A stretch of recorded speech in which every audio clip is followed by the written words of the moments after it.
O podcast que você ouve agora é uma produção da Central 3.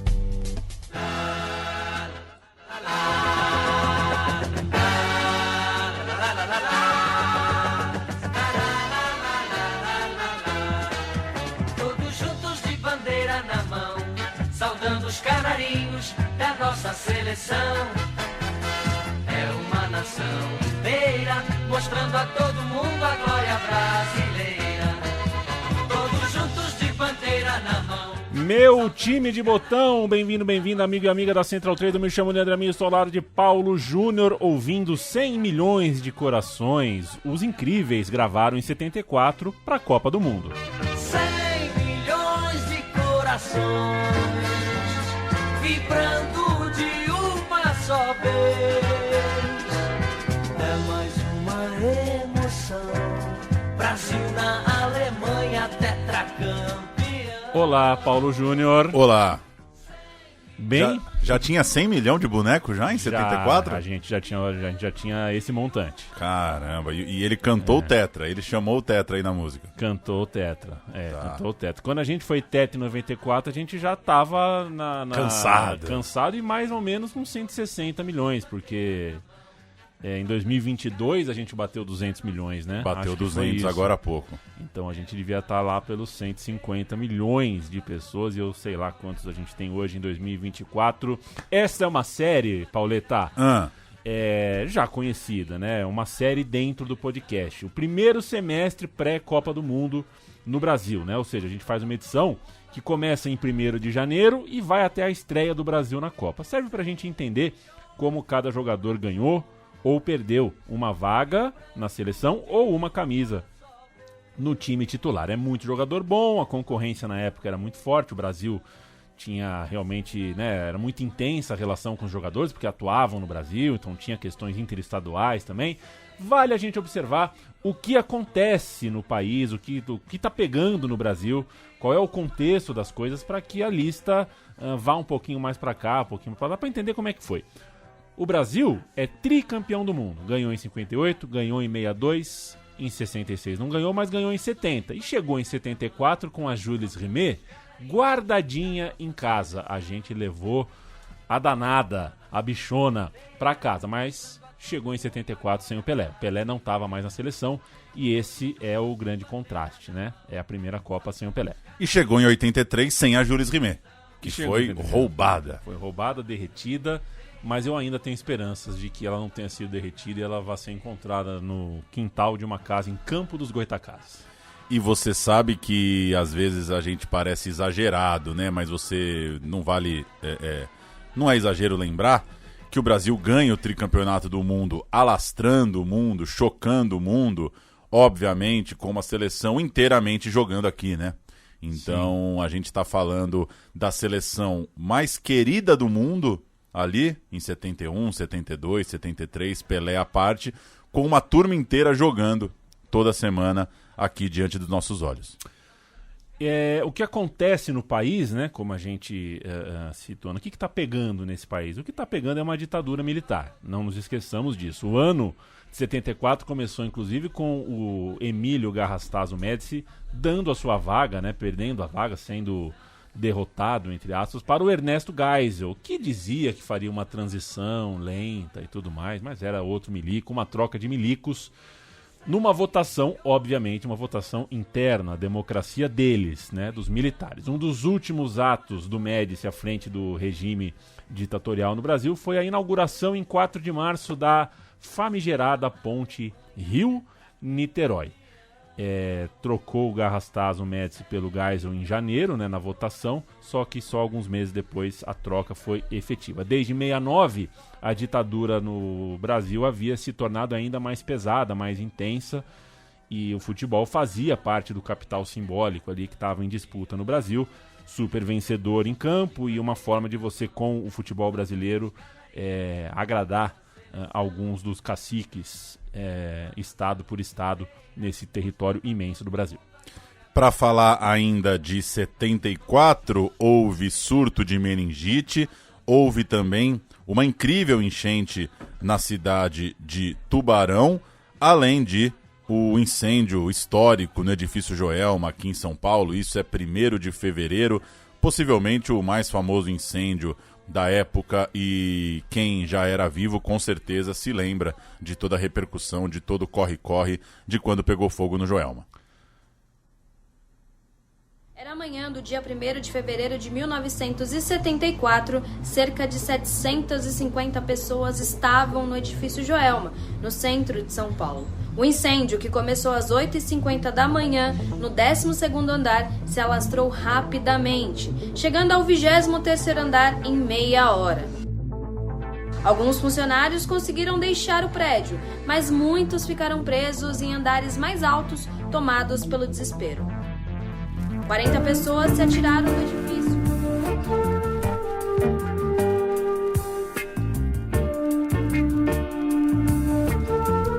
Tim Maia, Racional, uma das bombaças musicais de 1974. Uma das, porque a fase era boa, né, da música. A fase era boa. Sebastião Rodrigues Maia. A fase era boa com censura. Você imagina sem censura como seria. Que beleza. Pirazinha boa do Tim Maia com né, com a, como é que chama? A organização lá, Racional, né? O meu time de botão, enquanto a gente ouve o Tim Maia ao fundo, é um oferecimento da KTO, KTO.com, parceira do meu time de botão, parceira da Central 3, viabilizadora da comunicação independente que a gente produz aqui. Você pode entrar em KTO.com para apostar nas KTOs, nas malandrinhas, em diversos esportes, diversos mercados. A gente julga a cotação da KTO como muito boa e faz a sugestão. Se você vai fazer apostas esportivas, faça lá. Desde que faça com responsabilidade, só aposte aquilo que você pode perder e preste atenção nos seus reflexos de vício. Não é para você se viciar, não é para ser uma coisa ruim, negativa, não é para ser uma coisa tóxica. Se você está se sentindo viciado em apostas esportivas, peça ajuda, procure alguém para te ajudar. A ideia é se divertir. A KTO está aí para se divertir e a gente agradece pelo apoio do time da KTO. Manda um beijo e um abraço. Pauleta.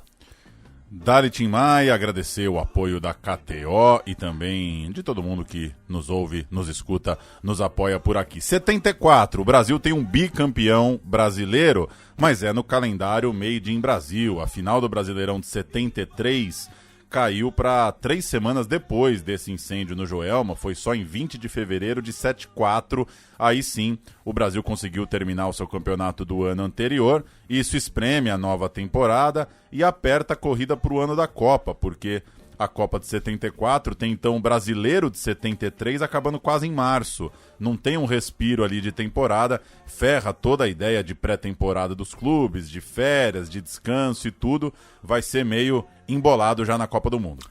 Esse campeão, ou no caso bicampeão brasileiro, era o Palmeiras, né? Um time que era conhecido como academia, tinha uma defesa sólida, um time organizado, não era um time cheio de velocidade, acelerado, não era um time que sabia cadenciar, usar bem a sua técnica, era um time muito técnico. O Palmeiras treinado pelo Oswaldo Brandão, que foi campeão jogando um quadrangular final contra o São Paulo, treinado pelo Poi, ex-goleiro, o Cruzeiro do Wilton Chaves e o Inter do Sir Rubens Minelli. Ou, se preferir, sair da casa-mata e ir para o campo, era o São Paulo do Pedro Rocha, do Mirandinha, o Cruzeiro do Dirceu Lopes e o Internacional de Figueroa e também de um jovem chamado Paulo Roberto Falcão. O Palmeiras era o Palmeiras de Ademir da Guia, Luiz Pereira, Leivinha, Leão, talvez o grande pôster da história deste clube. Nesse quadrangular final, na penúltima rodada, Luiz Pereira fez um gol que conta mais ou menos como o gol do título. O Palmeiras perdia em São Paulo para o Internacional por 1-0, mas nos 15 minutos finais virou com um gol do Luiz Pereira, inclusive de cabeça. Foi o gol da vitória. A gente ouve o gol do Luiz Pereira. Vamos lá. Quase Ronaldo faz 2-1. Figueroa reclama e é escanteio.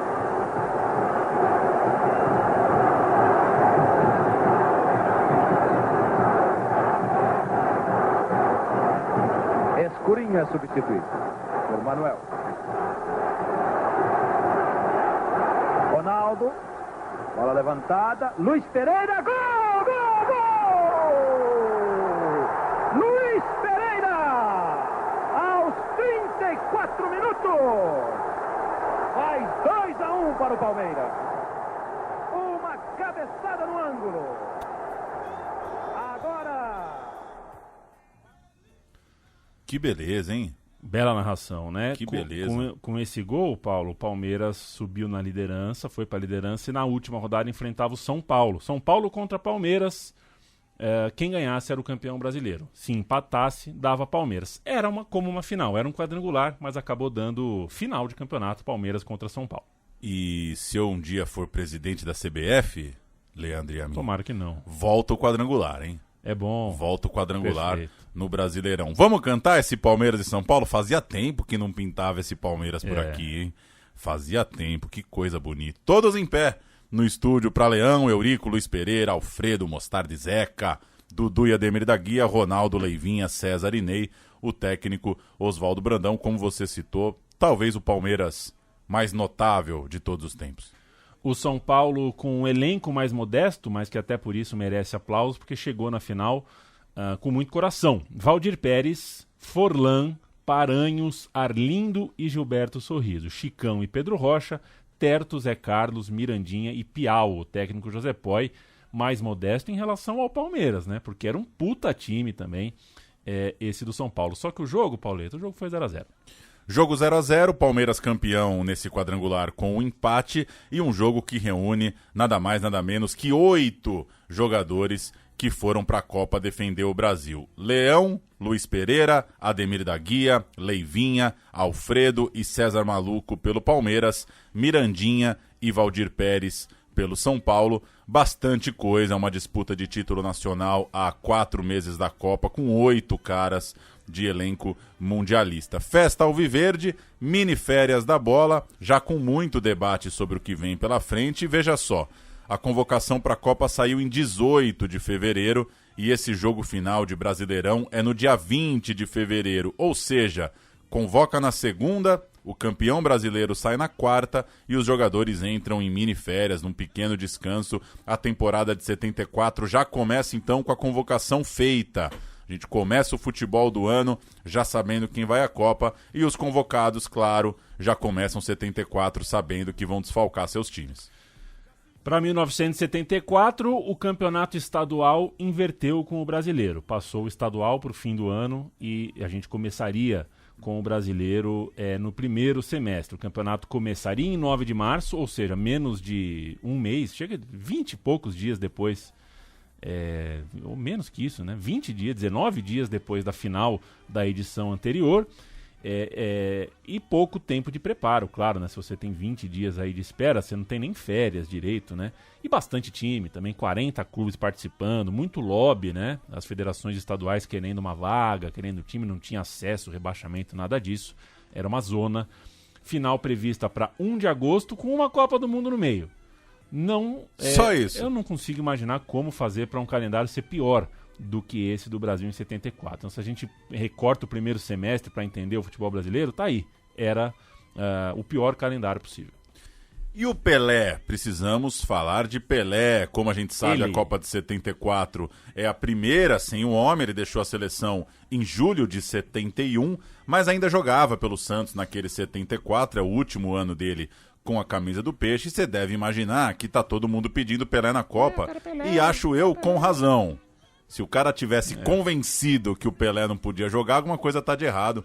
É claro que o natural era você pedir Pelé na Copa. O Rei não se abalou em nenhum momento. Pelé, de fato, acho que é alguém que conseguia seguir batendo sua bola, seguir pensando na sua vida, na sua carreira, sem ser tão influenciado por tudo isso. Fechou seu ciclo, deu um pulo lá no Cosmos, não se furtou de comentar sobre a seleção, mas também não deu margem nenhuma para ficarem pensando, parece que ele vai, parece que ele quer, uma resposta atravessada, nada disso. Pelé tá fora, ponto final, ele vai tirar uma onda nos States, porque aí tem Andy Warhol, tem Mohamed Ali, tem a porra toda para acontecer, tem Nova York a seus pés, o Pelé foi embora. Tinha o KFC, né? Que não tinha no Brasil ainda. Não tinha? Não tinha, o KFC chega depois. E o Pelé gostava, hein? Gostava no frango, né? King size. Você sabia que a Coca KS, chama KS de King Size, ela era grande? Ela era grande. Era, assim, eu quero uma Coca grande, aí a Coca King Size, a Coca KS. É por isso que a gente tá como tá, né? Porque eu vejo umas imagens dos anos 70, as pessoas eram, né? As pessoas eram no finas, shape, né? As pessoas eram finas, mas a Coca grande hoje virou um Yakult, né? Uma dose, um copinho. Né? Hoje o cara manda uma 600. O cara manda uma 600 e dormiu no celular. Então, assim, aí depois a gente não sabe. A gente escolheu, né? Não veio uma força superior e mandou a gente viver assim, não, viu? A gente tá escolhendo. De certa forma, claro, tô falando de um jeito muito geral, né? A gente se meteu numa enrascada enquanto sociedade.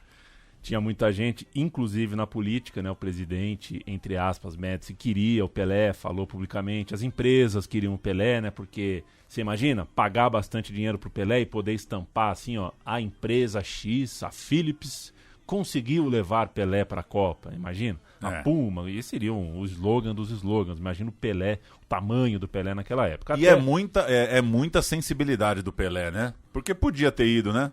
Podia ter ido de olha...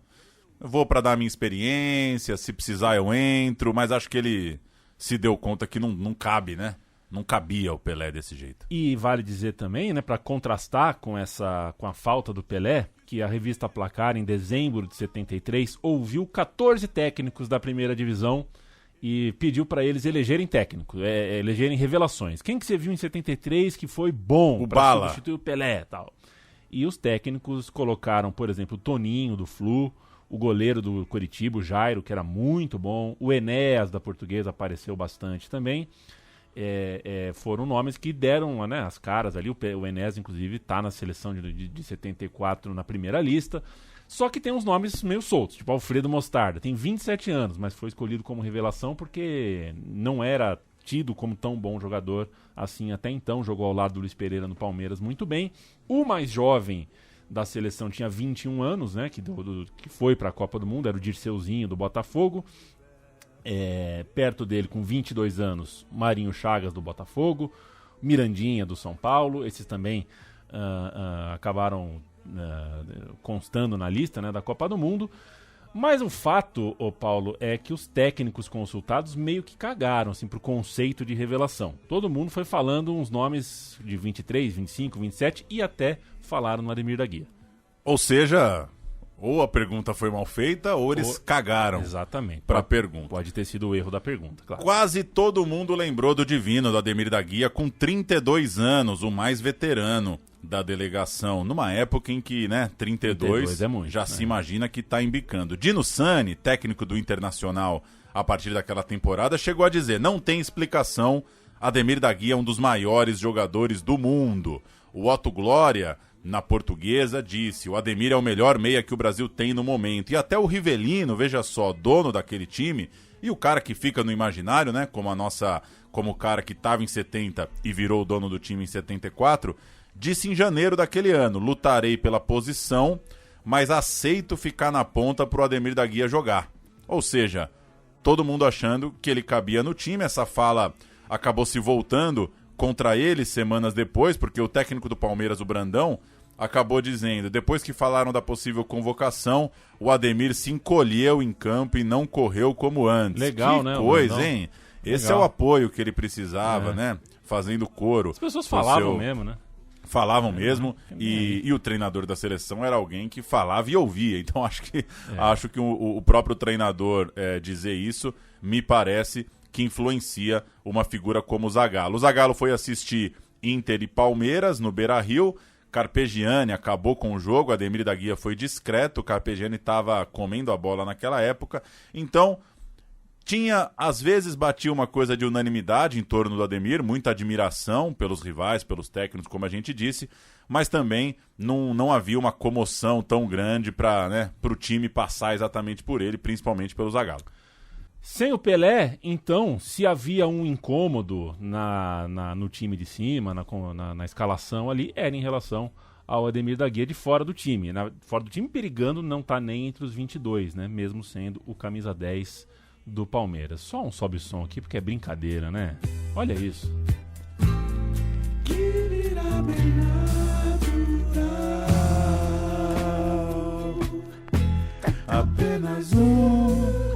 apenas um contato. Tim Maia pedindo contato com... E Tim Maia que teria dito, chegando num show, né? Um show, se não me engano, em Niterói, que o Brasil é divino e mais 10. Ele pediu também, era fã do Ademir da Guia. O Ademir não era convocado desde 65. Isso não dá pro meu time de botão explicar para vocês, como o Ademir da Guia fica 9 anos sem ser convocado. No fim de 73, teve uma homenagem a Garrincha, um jogo festa no Maracanã. O Zagallo e o Ademir da Guia se encontraram no túnel ali do Maracanã, trocaram uma ideia, conversaram um pouquinho, mas é aquele tipo de conversa fria, né? O Zagallo teria dito... Toda a simpatia do Zagallo, né? O Zagallo, não tenho nada contra você, que convocação é difícil, não depende só de mim, tá? O Ademir da Guia deve ter falado alguma coisa como, não, eu te entendo, eu sei como é, tá... Conversa estranha, né? Uma diplomacia meio esquisita, meio torta, tanto o técnico quanto o jogador, provavelmente ali na defensiva, né? Expressão corporal na defensiva, sem muito que... Não tem muito para revelar numa conversa dessa, mas teve. Quebrou um gelo ali entre Zagallo e Ademir da Guia. O camisa 10 é Rivelino, meia, o cara do time, a aposta maior de Zagallo, que tá jogando num Corinthians caótico, completando 20 anos de jejum, com dívidas, precisando encher o time de jovens, de atletas de um nível bem abaixo, né, de seu craque, de seu camisa 10, e a vida na seleção parecia um oásis de tranquilidade para o Rivelino. Era como se no Corinthians ele tinha que correr numa subida, na seleção ele era o dono do time, de um time muito bom, claro. Aliás, esse ano de 74 acaba sendo o último do Rivelino no Corinthians, depois de perder a final paulista para o Palmeiras, o clima azeda de vez. Na seleção, porém, é tranquilo, é protegido, é a cara do time, é um cara que tem moral, que a seleção, né, espera seu melhor momento, confia no seu camisa 10, e ele vence, de certa forma, sem grande hesitação, uma concorrência com Dirceu Lopes, com Ademir da Guia. Acho que não tem muita dúvida, né? Rivelino, esse sim é unanimidade, esse sim era difícil de questionar. É a herança, né, de você ser o 11 do Tri. Para falar dos remanescentes de 70, fazer o registro também, a gente vai fazer um registrinho de quase todos os convocados. O Wilson Piazza, o Jacaré, como era conhecido, né? Ele conviveu pela seleção, né? Ele conviveu com a reserva, com a espera e também com a improvisação, às vezes volante, que é a sua posição original, às vezes zagueiro, mas gozava de confiança plena da CBD, isso conta muito. Ele não iria tirar o Clodoaldo da posição de camisa 5, o Clodoaldo tinha toda a pinta de estar consagrado nessa posição, só que mais uma vez, assim como em 70, seu nome passou a ser considerado para a Copa como zagueiro que fosse, ou pelo menos um jogador híbrido ali para as duas posições. O destino mudaria, isso lá na frente, o destino foi legal com o Piazza na Copa do Mundo, que ele não foi bem. Ele sabia que estaria na lista, estava confiante, não estava muito claro se seria titular e, caso titular, onde, em que parte do campo ele jogaria. Dos poucos remanescentes do time de 70, tem o Piazza. Ele não estava exatamente numa grande fase, mas assim como o Rivelino, ele tinha como capitalizar o Tri, né? A confiança do Tri, a memória afetiva do Tri, dá para você capitalizar. O Piazza estava no time, não sairia dele. Tava pensando aqui que o Maradona é de 60, confere? Maradona de 60. Então, se ele como grande fã do Rivelino, provavelmente viu mais esse Rivelino, né? Do que o de 70, que ele ainda era muito garotinho. Já é um Rivelino com o seu grande fã Maradona aos 14 anos. Estamos em 18 de fevereiro de 74, segundou num país de canalhas como o Brasil, e a CBD escolheu 3 goleiros para sua lista. Leão, do Palmeiras, Félix, muito credenciado pela experiência do tricampeonato, goleiro do Fluminense aos 34 anos, e o Wendel, goleiro do Botafogo. Sabe quem nasceu no dia da convocação da seleção brasileira? Não tenho ideia. O Ronaldo Guiaro, zagueiro de Piracicaba. Ainda bem que eu não sei. Bem que eu não sei. Jogou no Atlético Mineiro. Acho que jogou pela seleção olímpica, né? Foi para Atlanta. Foi para Atlanta. Jogou. Ele nasceu nesse dia, veja você.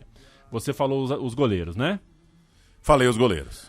A CBD, indo para lateral direita, entendia que faltava líderes, né, para juntar com o Rivelino, com o Piazza, e levou, mesmo fora de forma, o Carlos Alberto Torres. Tem que levar, né? O cara é o cara, né? E o Zé Maria, do Corinthians. Tem que levar. 23 anos apenas, era o outro lateral. Foi de Capita, foi de Zé.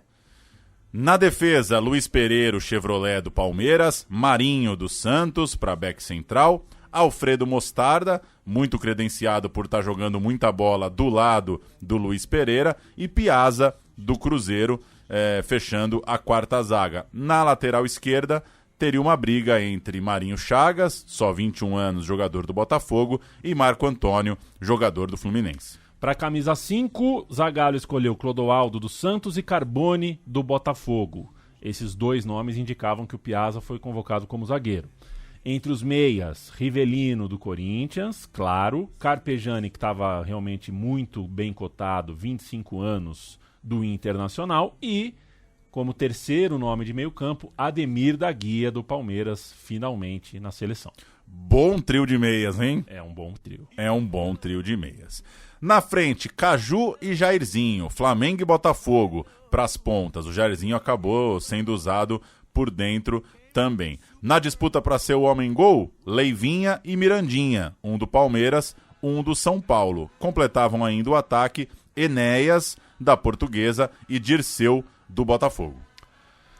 O Zagallo chamou, porque a FIFA é a lista de 40 nomes, né? Então você tinha como chamar 18 reservas. E a gente vai contar quais eram esses 18. Goleiros, Renato, do Flamengo, e o Zecão pro gol. O Jairo, que foi um destaque do Curitiba, estava realmente de fora. Ele não pegou nem o top 5, então, o Jairo. Não pegou nem a listinha dos 40. Nelinho, do Cruzeiro, Toninho, Miguel, Moisés, o Xerifão, e Gilberto Sorriso eram opções para a linha de zaga. Chicão e Dirceu Lopes, olha onde foi parar o Dirceu Lopes, de volante e de meio eram as opções. E no ataque, Ramon, artilheiro do Brasileiro de 73, Valdomiro, César Maluco, Romeu, Edu, Zequinha, Manfrini e Palinha. Um monte de opções de ataque. Embora Zagallo fosse sempre firme e não dar esperança para esses caras... Grosso Zagallo, né? Já passou o programa do Zagallo, posso falar, cara grosso, né? Nossa. Cara grosso, cara bronco. Estar na lista de 22 não significava que você iria pra Copa. Dava pra fazer essa troca a qualquer momento. Falou, puta, esse cara aqui tá jogando muito. Mudei de ideia, vai entrar. Só que o Zagallo não queria dar esperança pra ninguém. Falava que a lista de 22 era uma coisa e a lista dos 18 excluídos era outra. Uma lista de excluídos, né? É muito bom. Os 40 treinaram juntos, treinariam com a seleção, mas, nas palavras até do Dirceu Lopes, né, alguns iriam só para receber massagem. Ou seja, a lista tem 40, mas estava tudo bem segregado ali, os 22 de um lado, os 18 do outro. Lembrando que Zagallo convocou a seleção para 98 cantando o 11 titular, que é a coisa mais improdutiva que eu já vi para uma preparação, né? Uma maluquice. Você não precisa também, né, confirmar para o reserva que ele vai ser reserva de cara. Dirceu Lopes, se em 70 Ademir da Guia ficou de fora, segundo o Zagallo, porque ele não cabia, ele perdeu a disputa para Gerson e Rivelino, agora em 74 era Dirceu Lopes, chegou bem perto do título brasileiro de 73, era ele que perdia a vaga para Rivelino e Ademir. O Dirceu disse que sentia saudade de João Saldanha e aí mexeu com o velho Lobo, né? O Zagallo falou algo que ele se arrepende de ter ouvido, que devia aprender a jogar mais recuado, como Clodoaldo. Provocou. É o contrário do que o Dirceu tinha como natureza, né? Exato. O Dirceu era criador, era ponta de lança, não era esse cara para dar um passo atrás. Tentou conquistar o treinador, mas assim como em 70, não conquistou. O velho Lobo era duro na queda. É uma ausência bastante sentida nos 22. Mas ele tá ali no bolo dos 40, então, né, fica uma impressão que tá no bolo, né? Fez a botinha, tomou massagem, passou gelol, ficou ali muito pouco, no fim das contas, pro tamanho de jogador que ele era na época. Um jogador que ficou de fora desse time era conversado, né, para essa posição, já que a gente está falando da meiuca, é o Gerson, canhota de ouro. O Gerson foi o primeiro a falar, né, concordava com o Zagallo. Ele estava com 33 anos e não estava mais bem o suficiente para uma Copa do Mundo. O papo dele era, inclusive, de encerrar a carreira, né, no fim do contrato que ele tinha com o Fluminense, o que de fato aconteceu. O Gerson era criticado até no Fluminense. E aí, o Gerson, já que não vai para a Copa, ele sempre foi falante, né? Sempre foi um papagaio. Virou um jogador comentarista, virou um ombudsman da seleção e dos companheiros de equipe. Para qualquer hora ele tinha uma opinião. um atleta em atividade que ainda cornetava a seleção brasileira. Por exemplo, ele achou um absurdo que o Zequinha, ponta do Botafogo, não foi convocado. Aliás, nenhum outro ponta-direita foi convocado, né? Para o caso, se o Jairzinho machucar, joga quem? Vai colocar o Caju do outro lado? Mas o Caju nunca jogou do outro lado. Era isso que o Gerson falava para a imprensa. Não houve, então, a última dança do canhota do Gerson na seleção. E, nesse caso, diferente do Pelé, meio que ninguém questionou, ninguém falou tem que ter o Gerson, né? Até rolou um burburinho perto da Copa, mas o Gerson estava realmente fora de batalha. Da listona de 22 até a estreia na Copa do Mundo, 4 jogadores de linha vão ser trocados. Carlos Alberto, o capitão, Clodoaldo, Carbone e Enéas foram trocados por Nelinho, Valdomiro, Edu e César. 2 goleiros também vão ser trocados, mas a gente fala já já. O fato é que a temporada termina no Brasil, depois começa logo em seguida, a convocação sai, tá tudo ao mesmo tempo acontecendo. O Brasil chega em março, já vendo a cabeça, né, das pessoas na Copa do Mundo, a propaganda da Globo, ali na Sport TV, já fazendo os bagulhos, a Copa, tal, não sei o quê. 4K! E o Campeonato Brasileiro acabou, assim, é inevitável. Você tira os principais jogadores, você tem uma Copa do Mundo. O Brasileirão mesmo acabou escanteado no noticiário, sem seus principais jogadores, sem as principais manchetes de jornal e de revista, lamentável. E olha que a gente tinha coisa boa, né? O Mário Sérgio estava aparecendo, o Dinamite estourando. Foi o primeiro ano do Zico como titular do Flamengo em 74, foi entrando ali no time, ou seja, dava, né? Dava para o campeonato ser melhor tratado. Pauleta, sessão de cinema aqui. 74 não foi lá um ano frutífero pro cinema nacional, né? A gente não tem um filmaço mesmo para falar, a não ser o filme do Afonsinho, né? O filme do Afonsinho pro futebol, pro contexto do futebol, foi bem importante. A gente vai fazer um sobe-som com As Delícias da Vida, um dos filmes brasileiros de 74. Eva, a protagonista de uma novela, vai se casar com um alemão muito rico, mas ela prefere o amor verdadeiro e vai lutar por um jornalista Durango. É brincadeira, cara. Maurício Hittner é o diretor. O filme tem John Herbert, Vera Fischer, Bette Mendes e grande elenco. Já pensou, Evinha? O marido germanês, hein? E com casamento? Você germanês. Leu? Com casamento eu passo a ser sócio de Rudolf. Já pensou? O pai de Adolf é muito milionário. É, pra ser germanês e nobre deve ser. Príncipe encantado. Caiu do céu. Tá tudo muito azul, mas não contem comigo. Eu não posso casar com esse príncipe alemão fajuto. Família tão boa. Você nunca mais vai ter problema de dinheiro, problema de nome. Você vai ter um sobrenome tão bonito que ninguém vai saber falar. Como é mesmo o nome? Strompes? Trempes? Agora vem a revelação. Eu não vou precisar mais tocar no bar. Sua mãe vai ter 3 empregadas. Você todos os Eu vestidos. não posso. Não posso. Mas por quê? Não é vergonha da família dele, é? Por quê? Por quê? Um moço rico e bonito. Por quê? Não. Mas por quê, filhinha? Por quê?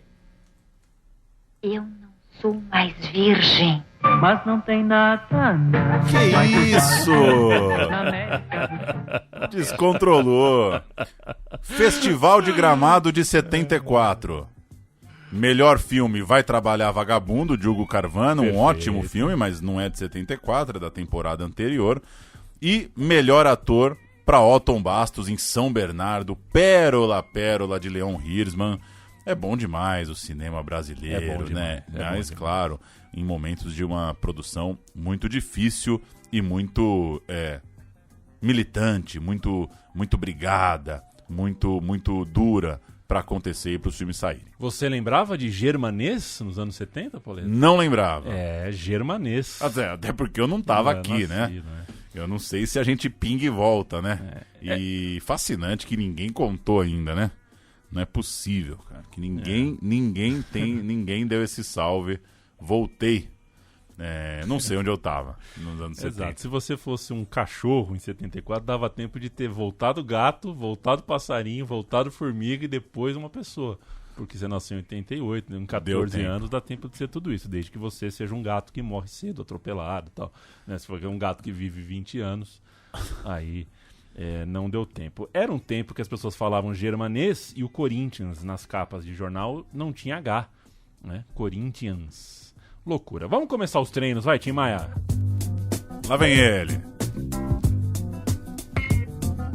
We gonna rule the world, don't you know, don't you know.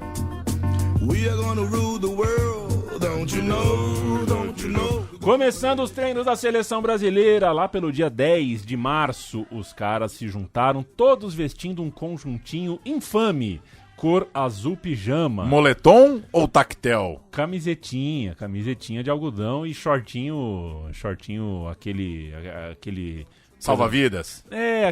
Curtinho, com aquela estampa que parece meio metálica, assim. Sei. Uniforme meio zoado, assim, no Clube Itanhangá. Ah, que beleza! Já viu o Clube Itanhangá? Eu me dei o trabalho, né, de jogar no Google um Clube Itanhangá. Itanhangá. Coisa linda. Itanhangá Golf Club. Hoje virou Golf Club. Estrada da Barra da Tijuca 2005. Só deve colar gente boa, né? Só deve colar. Toda a gentalha brasileira já gorfou no Itanhangá. Que coisa é o Brasil. É difícil gostar do Brasil, né, cara? É difícil. Puta que pariu. Tradicional clube de golfe e polo. Ai. Torcer pra ser uma galera suave, né? O primeiro destaque dos treinos chama-se Carlos Alberto Parreira. Ah, não! Olha ele aí! Não. Ele chegou com régua, compasso, lupa, cartolina, giz de cera. Estetoscópio. O cara chegou chegando. Ele falou que os planos dele eram os melhores. Ele tinha um ideário físico muito pesado. Os treinos do Brasil eram exaustivos. O Parreira acreditava que depois da Copa de 70 no México, né? Muito calor, horários ruins, altitude, uma água que dava caganeira, aquele inferno. Em 74 os clubes europeus vinham para desfora. E aí ele achava que seria uma Copa de muita força física e muita velocidade. Então ele queria igualar. O time brasileiro vai passar 3 meses aqui treinando igual cachorro. E foi nesse choque de gestão que o Parreira liderou, que não deu pro Félix, por exemplo, o goleiro não estava à altura do nível físico exigido, e também o Carlos Alberto, o capita, falou, não dá pra mim, tá difícil, foi puxado pra ele. Era bem mais puxado o dia a dia na seleção do que a rotina dos clubes nos quais eles jogavam. Único livro de Parreira, o teórico do futebol, é Plágio. Texto de Paulo Cobos, de junho de 2005, e eu abri aqui porque tem uma coisa interessante no texto do Cobos, é o seguinte, numa passagem, Parreira faz uma adaptação tão datada que o texto soa jurássico. Em sua obra, publicada 1 ano antes da Holanda impressionar o mundo com seu carrossel, o Hughes, que é o autor que o Parreira plagiou em seu livro, né, escreveu que no futuro o futebol exigirá jogadores de maior capacidade técnica em todas as posições e seria uma surpresa caso isso não viesse a ser uma das principais características da Copa de 74. O Parreira, lá em 2005, fez a mesma previsão, copiou a previsão, tanto genérica e datada, com a ressalva de que a Holanda já tinha feito isso lá na outra Copa da Alemanha em 74. Que figura o Parreira, que coisa, né? Que coisa. Não é legal, né? Não é legal. Ele realmente não é o nosso preferido. Vou pro Carlos Alberto? Vamos falar, já que a gente está citando o Carlos Alberto, vamos constar o capita no meu time de botão. Ele foi mal em 73, não estava voando não. A torcida do Santos criticava o Carlos Alberto porque dizia que ele cansava no segundo tempo. E aí ele começou a jogar mais na zaga, né? Foi recuando, mas a camisa 2 atormentava o Zagallo, não confiava 100% no Zé Maria. Então, com todos deixando claro que o capita estava fora de forma e era um caso meio à parte, ele foi convocado e foi colocado como potencial capitão de toda forma. No entanto, a bateria forte de treinos levantou perguntas diárias, perguntas chatas sobre a condição do Carlos Alberto, boato todo dia de que ele vai ser cortado até acontecer de fato a decisão. Foi médica, não por uma lesão em si, mas uma coisa até meio esquisita, né? Até meio uma precaução, né? Um alto risco dele se machucar durante a Copa. O César Maluco, por exemplo, tinha um problema muscular, mas era entendido que ele ficaria bem até a Copa. E o Carlos Alberto não. a comissão médica achava que a tendência era ele se machucar, e com dor no coração, Mário Jorge Lobo Zagallo cortou Carlos Alberto, o capitão do Tri. E aí entra o Nelinho em ação, né?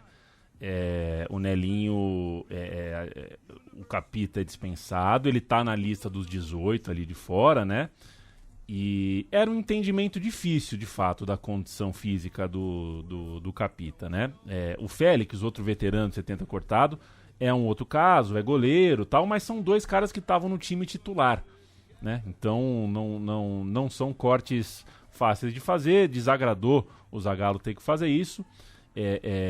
Inclusive deu uma rachada ali na comissão técnica. A CBD insistiu mesmo que era precaução física, mas é isso. O fato é que o Nelinho pulou para a lista, né? Estava na lista de espera, pulou para a lista como um segundo nome, né? O Zé Maria passou para primeiro lateral direito e o Nelinho para segundo.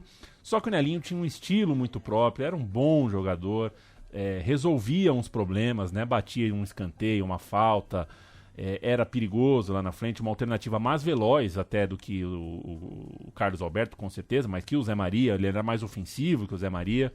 Então o Nelinho chegou ao primeiro treino da seleção com essa possibilidade. Vai ser um cara que vai dar uma opção nova de time. Acontece que o relato da revista Placar é que ele chegou no treino, ficou 10 minutos isolado. Ninguém foi dar um oi pro cara. O Ademir da Guia foi o primeiro, depois de 10 minutos. Ô, nobre! O Ademir da Guia tem essa empatia ali, andou até o Nelinho, apertou a mão dele, chamou ele pro bobinho, pra roda ali. Mas foi constrangedora, a chegada do Nelinho foi constrangedora. O relato é que, provavelmente porque o elenco gostava do Capita, queria o Carlos Alberto, e aí acabou rejeitando o Nelinho. Muito se fala de panelinha, né? É time de Rio, time de São Paulo, aí chega um mineiro, o cara tá meio deslocado. Isso acontece mesmo, sempre aconteceu nessas épocas de seleção brasileira. O fato é que o Nelinho chegou, e a gente vai ver no caminho que ele chegou e chegou bem, jogou bem. O Nelinho vai falar sobre a Copa de 74 aqui com a gente. Quando eu falo que ele jogou bem é porque jogou, né? 78 foi mais a dele. 74 o lateral direita não brilhou muito, nem com um nome nem com outro, mas o Nelinho tava lá. Copa do Mundo. Eu, em 72, eu era reserva no Remo. E no final do campeonato, o lateral direito machucou e eu jogava, era como um coringa, sabe? Aí teve mais um jogo contra o Fluminense, o último jogo do Campeonato Brasileiro foi contra o Cruzeiro, que eu joguei muito bem. Eu me apresentei em janeiro de 73, o titular era o Pedro Paulo. Eu já fui titular do Cruzeiro, e um ano depois eu estava sendo convocado para a Copa do Mundo. Eu joguei os 3 primeiros jogos, 3 jogos dificílimos. Nós empatamos com a Iugoslávia, empatamos com a Escócia e fomos ganhar do Zaire. No finalzinho a gente tinha que fazer uma diferença de 3 gols. O Valdomiro fez o gol, o terceiro gol, e nós fomos classificados. Tá que bom? Isso? Você acha que 74 tá bom de bombaça? Tá bom. Eu era um cachorro, né?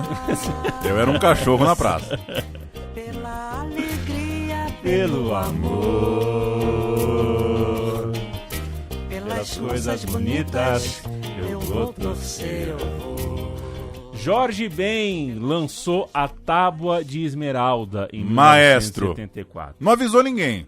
Só lançou. Vai sair o negócio aí. Enquanto isso, na Romênia, até hoje, em 2024, a Romênia tá esperando um disco que seja 30% do que esse. E tá esperando um cara que deu um chute como o Nelinho. Nelinho que em 79, né, a Globo desafiou ele chutar a bola pra fora do Mineirão. Exato. Ele o fez com uma facilidade naturalíssima. E eu não sei, eu não vou pesquisar agora aqui. Acho que ainda é o defensor com mais gols na história do Campeonato Brasileiro. Acho que ainda é o Nelinho. Me lembro de uma matéria recente dizendo isso. Falamos do Nelinho, vamos falar do Zé Maria. Zé era sinônimo de segurança, bom defensor, bom jogador, e com o Capita fora da briga era ele, em tese, que largava na frente. Lateral corintiano, 25 anos, muito bem fisicamente, não criou caso com a opção do Zagallo de chamar o Carlos Alberto, mas no fim das contas acabou sentindo a coxa já em solo alemão e foi ultrapassado pelo Nelinho. Nelinho então joga a primeira fase, Zé Maria vira titular na segunda fase. Não foi uma grande pré-copa, né, um grande momento pré-copa para o Zé, também não foi uma grande Copa do Mundo, não fez um ótimo Mundial. No fim das contas, nenhum dos dois laterais conseguiu comer a bola lá na Alemanha. O que mostra que talvez o Zagallo tinha só razão, né? Sim. Talvez ele tinha razão na sua insegurança ali pelo setor. Algum doidinho da praça chutou uma lata depois de Brasil e Holanda e falou: era melhor levar o capeta. Era melhor levar o capeta. Para registrar a briga do outro lado, lateral esquerda, Copa de 74 na lateral esquerda é Marinho Chagas versus Marco Antônio. Essa é a dupla de lateral que foi para a Copa. Venceu o Gilberto Sorriso, né, que ficou em terceiro lugar nessa lista e não foi para a Copa.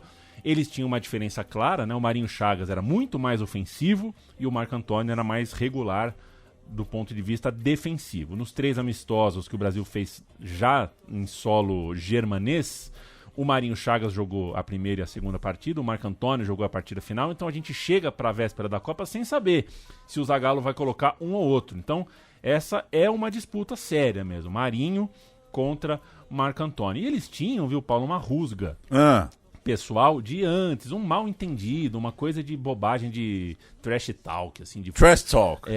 Uma bobagem que um ouviu do outro num vestiário, ficou bravo, foi um jogo de Libertadores e tal, e a Placar explorou isso bem antes da convocação, no começo, no fim de 73. Gostava de uma fofoca a Placar. Exato. Também. Falou, os caras estão brigados, mas eles provavelmente vão pra Copa. Então a gente produziu um encontro dos dois na casa do Marinho Chagas. O Marinho Chagas abriu a casa pro Marco Antônio. Tipo um ET e Rodolfo, assim. Chegaram na casa do Marinho Chagas, era o Marco Antônio dentro da mochila. Pra assistir Iugoslávia e Espanha. Não! E eles ficaram assistindo o jogo. Não! Isso não se faz. Não se faz. E olha, eles tiraram uma foto fazendo um braço de ferro fake, assim, ó. Que coisa! Pra mostrar que era uma briga pela posição, mas os dois sorrindo. É aquela história, né? Fala umas frases neutras, conta umas mentiras. Dizem que depois dessa matéria surgiu a profissão do assessor de imprensa. Acharam que é melhor ter alguém cuidando. Não dá. Eles se elogiaram ali e tal. Enfim, na Copa do Mundo estreou o Marinho Chagas, mas o jeito ofensivo do Marinho, o Luiz Pereira também avançava muito, era uma zaga que não guardava caixão, né? Então tinha uma preocupação ali, mas o Marinho Chagas marcou memória com mais ênfase na Copa de 74 do que o Marco Antônio. Convenhamos, a Copa de 74 acaba nesse braço de ferro dando mais Marinho do que Marco Antônio. A seleção mesmo jogar que é bom nada, não jogava desde 30 de junho de 73, então a gente não tem muita referência para ir cruzando as tendências ali e também imaginando muito o time. Não jogou eliminatórias porque a seleção era atual campeã do mundo e teve pouco jogo para valer. O time que fechou 73 jogando contra a Escócia em Glasgow: Leão, Zé Maria, Luiz Pereira, Piazza e Marco Antônio, Clodoaldo Rivelino, Caju, Valdomiro, Jairzinho e Dirceu do Botafogo. Um 4-2-4, foi um time similar também ao que finalmente estreou em 74, já em 31 de março, o primeiro dos 12 amistosos para a Copa do Mundo. Número alto de jogos, Brasil correndo contra o tempo para se preparar ali em março, abril, maio, junho de 74. Brasil e México no Maracanã, seleção reunida para abrir os trabalhos. Leão, Zé Maria, Luiz Pereira, Alfredo Mostarda e Marco Antônio, Carbone, Carbegiani e Ademir da Guia, Jairzinho, Mirandinho e Rivelino, entraram Leivinha e Enéas. O jogo foi 1-1, Brasil mal, dúvidas para treinador, para torcida, coisa e tal. O gol foi de Jairzinho, o então furacão da Copa, e esse time parecia mais um 4-3-3, né? Privilegiava de fato o Jairzinho, que tinha voado 4 anos antes, para ser o ponta-direita, ser o escape do Brasil. Ele fez o gol na estreia do ano. E esse jogo, esse momento é chave, né, Paulo? Brasil e México, primeiro amistoso preparatório, você viu a escalação. Ademir de meia, Rivelino de ponta. O Rivelino falou lá atrás, não, até jogo de ponta para Ademir jogar. Pois é, Rivelino versus Ademir, esse é o momento chave do trabalho do Zagallo. Porque esse Brasil e México foi péssimo e abriu esse bafafá. Né? O Rivelino foi colocado na ponta para o Ademir da Guia jogar com a 10. E o Riva teria passado o jogo saindo da ponta, indo para meia, não querendo nem saber. Eu sou o meia, vou jogar, e invadiu o espaço, entre aspas, que era para o Ademir da Guia jogar. E o contrário não podia acontecer, o Ademir da Guia não tinha condições de ser ponta. Isso foi uma sinalização clara ali de rebeldia, de indisposição em obedecer por parte do Rivelino. Os dois pareciam competidores e não colegas de time, um atrapalhou o outro ali no time, e o fato é que o Rivelino bateu o pé com o técnico no dia seguinte, falou pro Zagallo: companheiro, eu sou meia, você me convidou de meia, não vai ter jeito. O Rivelino falou com a imprensa também, falou o seguinte: se eu ficar na ponta, eu recebo só 2 bolas por jogo e eu não sou assim. O Ademir da Guia, que admitiu que nessa partida ele foi atrapalhado pelo Rivelino, falou o seguinte, abre aspas: foi a vontade de ajudar o time que fez a gente se prejudicar. O Ademir sempre tentando colocar panos quentes. Era uma pequena guerra, né, de lobbies, os dois querendo a posição. O Rivelino, mais enfático, acabou superando o Ademir. E aqui eu faço vou fazer uma defesa fora do roteiro pro Zagallo aqui, tá? O Zagallo convocou novos pontas, né? Ao convocar novos pontas ficou claro que o Rivelino não ia ser um ponta, ia ser um meia. Mas quando a gente olha para 70, Paulo, o que a gente vê? O que a gente ouve bastante, né? O Zagallo acomodou todos. Tostão, Rivelino, Pelé, né? Jogadores que eram mais ou menos da mesma posição, da mesma característica. Deu para todo mundo jogar. Ele começa o trabalho em 74 querendo fazer a mesma coisa. Porque se joga o Ademir e joga o Rivelino, o Zagallo tentando repetir 70. Só que o Rivelino em 70 topou não ser o 10 e ser o 11 porque tinha o Pelé. Agora ele estava se comportando como, entre aspas, o alfa do vestiário, né? Que isso? Eu sou o camisa 10, dessa vez eu não vou ceder. Sabe quando você tem um Senna e um Prost na McLaren e um jogo de pneu bom só? Quem vai pegar esse pneu? Ou você dá de louco e compra a briga e vai pro choque logo, ou você perde essa disputa, né? E eu acho que o Zagallo, primeiro ele tentou fazer o que deu certo em 70, mas com a rebeldia do Rivelino, ele cedeu. É a leitura que eu faço. E aí sobrou para Ademir da Guia, o Rivelino ficou com a 10. Ademir da Guia que aquele trote da seleção, sabe? Subir na cadeira e cantar uma música, ele teria cantado um bolero de Altemar, de Altemar Dutra, e aí não era um cara que contagiava com as palavras. O Riva atropelou.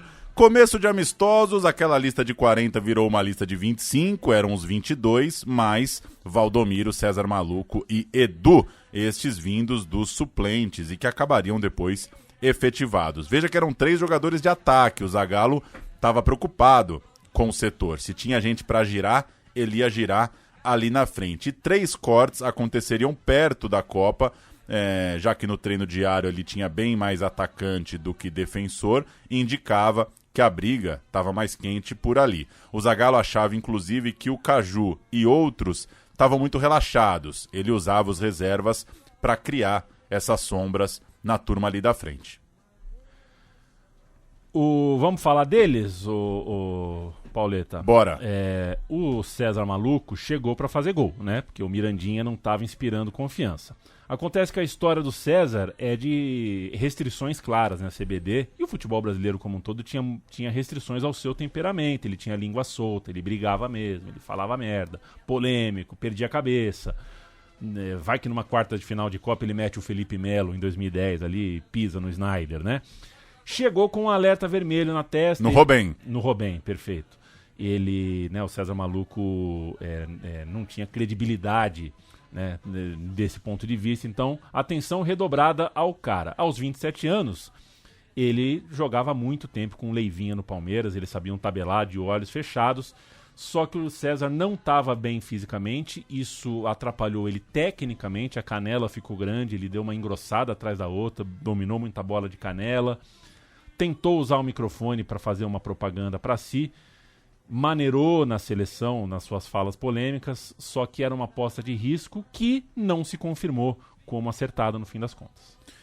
Vamos falar de Valdomiro. Gerson Canhota e Opinião Pública queriam Zequinha para ponta, mas o jogador sem contrato não vinha jogando e o velho Lobo preferiu Valdomiro, que mesmo sem estar arrasando, era consistente no Internacional, estava pronto, estava em forma, bom jogador, sempre o Valdomiro, atacante do Inter, muito humilde também, um perfil de jogador bem batalhador, jogador que faz tudo que o treinador pede em campo, e no dia da convocação, veja só, a esposa do Valdomiro sonhou que ele tinha morrido, e aí quando ele foi informado do sonho da esposa, ele falou, coisa boa, bom presságio, e é mesmo, Copa do Mundo para ele, cascata da senhora Valdomiro ou premonição? Premonição mórbida, né?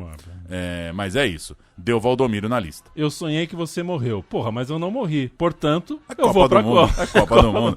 Alemanha, aí vou eu, Germânia.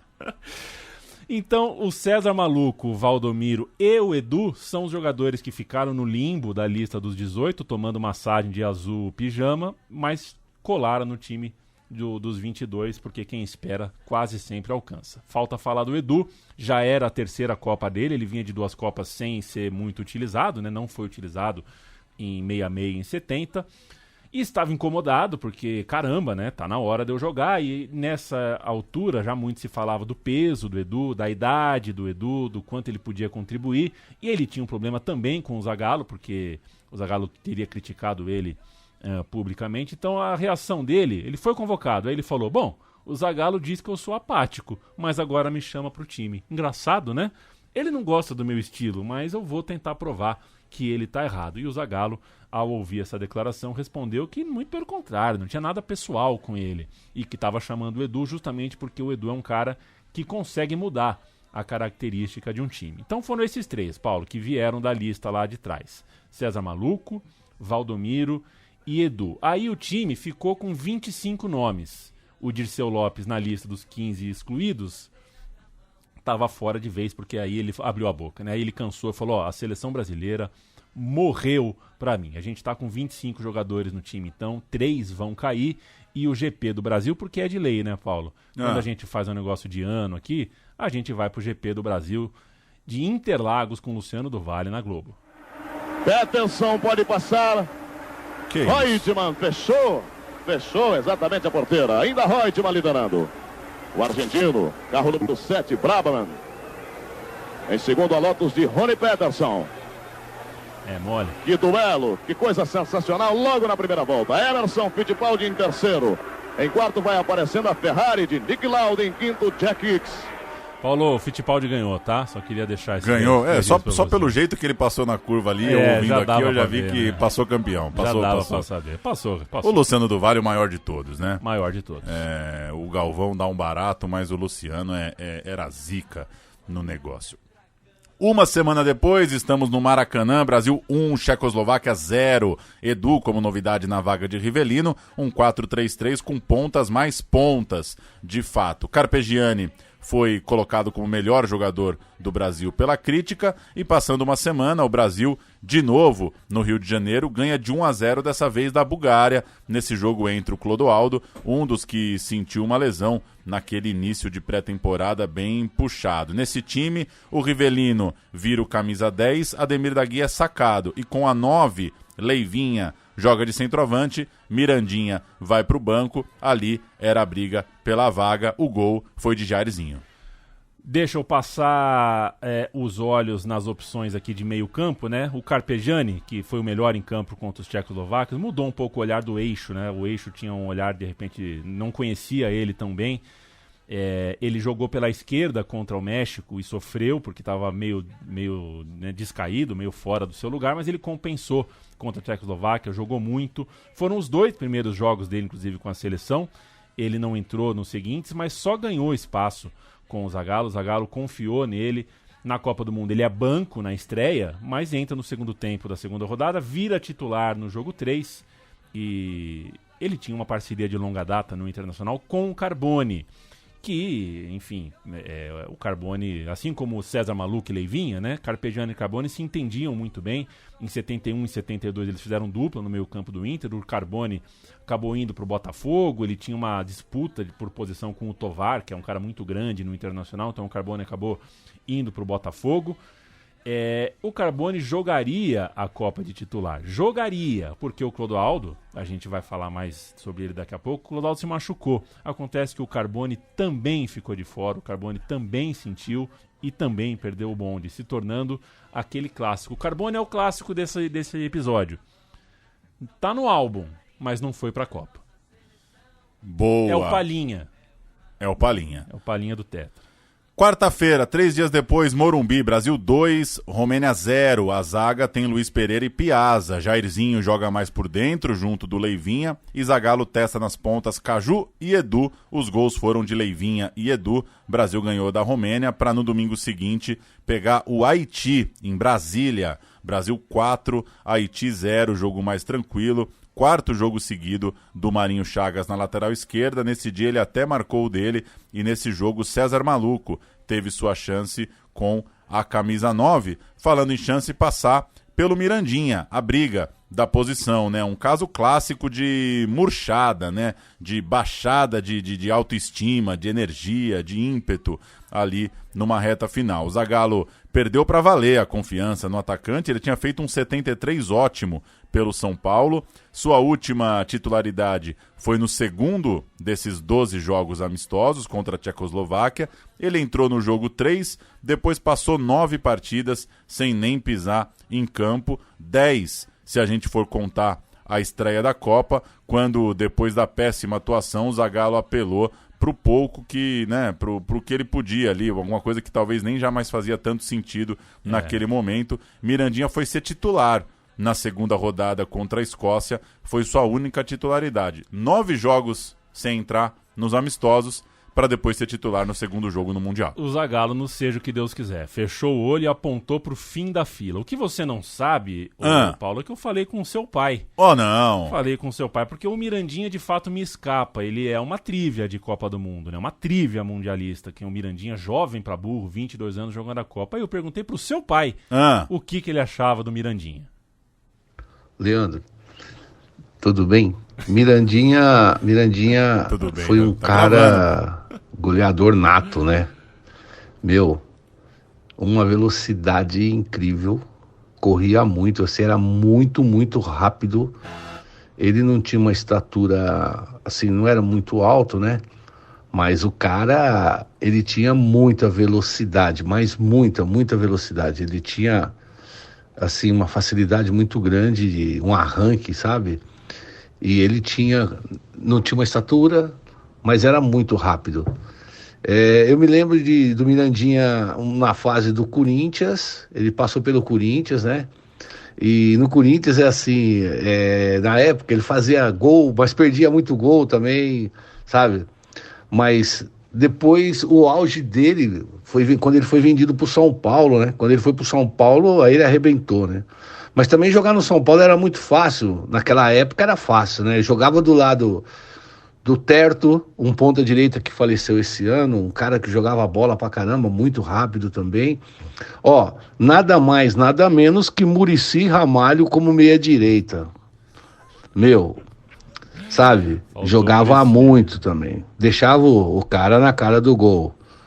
Pedro Rocha, sabe? Chicão, volante. Tinha um lateral, Pablo Furlan, que ia no fundo, pai do Furlan, desse cara que jogou aí recentemente, que ia no fundo, ele tinha umas bolas. Nos dias de hoje, um cara que parou há pouco tempo, que jogou muita bola também, foi o Chulapa. O Chulapa me lembra um pouco dele, sabe? Ele foi um cara que tinha um pouco mais, sabe? Um pouco mais de velocidade, só que o Chulapa era mais duro que ele era muito habilidoso. Perguntem sobre futebol aos seus pais, aos seus avós, porque é uma delícia saber o que eles têm de memória de bola. Um beijo pra você, Paulo Sérgio, o Paulo pai. E Chulapa tá falando do Serginho Chulapa, né? Então dá pra imaginar um centroavante brigador, de muita raça, com esse destaque à velocidade. No caso, o Mirandinha era mais ligeiro que o Chulapa, que às vezes era mais durão, né?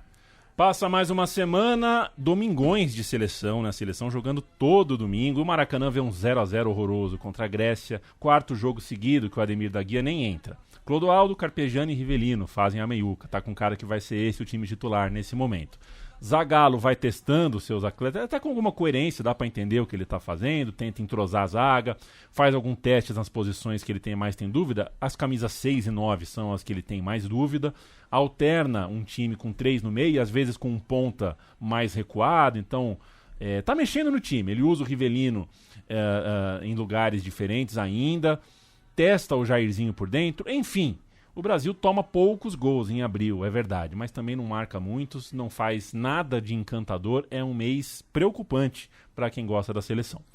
Vamos falar de Dirceuzinho do Botafogo. Enquanto todos pensavam no Dirceu do Cruzeiro, o outro Dirceu do Botafogo foi para 2 Copas, né? No fim das contas, sem ser muito badalado, mas sempre conquistando os técnicos por ser muito disciplinado, ser muito versátil, um jogador pau para toda obra ali no time. Ele sentiu a bateria de amistosos, que seria fim da fila dos reservas mesmo, mas na época da convocação ele até sonhava com titularidade, quem sabe ser um 12º jogador daquele time, porque tinha ido bem na seleção em 73 e era visto exatamente como um novo Zagallo no Botafogo. Aos 21 anos, ele liderou os testes de Cooper da seleção. Acabou essa palavra Cooper, não é uma palavra tão bonita.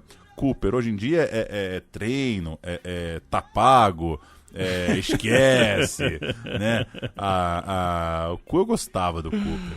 Cooper era legal. Ele era esse tipo de jogador, tava lá, quase uma trívia, né? Foi ou não foi? Foi. Mas no fim o Zagallo também não apostou nele, não. Falar também do Enéas, né? Porque o Dirceu e o Enéas eram os mais cabreiros, né? Porque tinha corte para acontecer. 25 para virar 22, caiu o Capita, caiu o Félix, falta 1 para cair. E o Enéas, ele foi ficando cabreiro, isso foi se mostrando nos treinos, ele não entrou bem quando entrou pela seleção, parecia que ele estava até conformado e já prevendo o corte, né? Ele virou uma sombra ali no time. O Enéas caiu, o Enéas não jogou essa Copa, foi também chamado para essas, quase jogou a Copa de 78, é um desses caras muito, muito bons para quem a Copa do Mundo não sorriu. 1º de maio, Pauleta, feliz feriado no Morumbi. Dia do Trabalhador. Dia do Trabalhador e um dia que já teve em 74, as pessoas fizeram um especial. Faltam 20 anos pro Ayrton Senna morrer.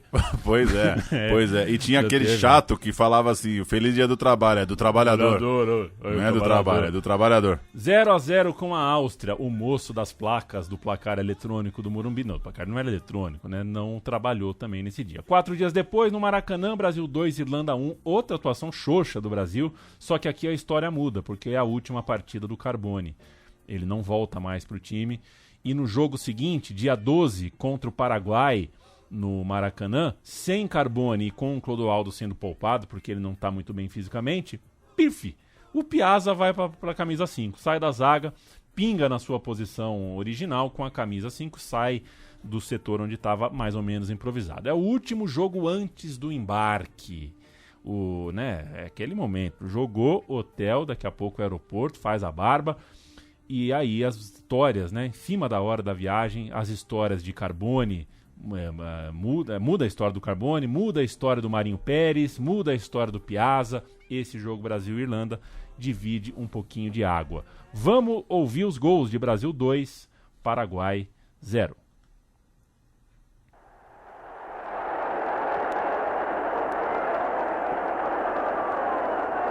César penetrou muito bem.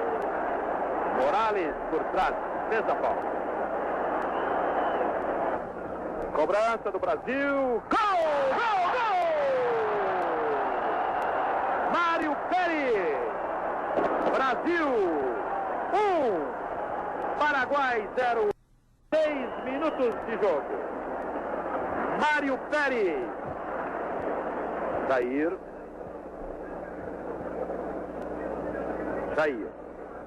Jairzinho, Brasil 1-0, César, Jair, boa penetração de Jair, a Rivelino, ainda Rivelino, a Jair, a Rivelino, gol! Que puta golaço! Que golaço!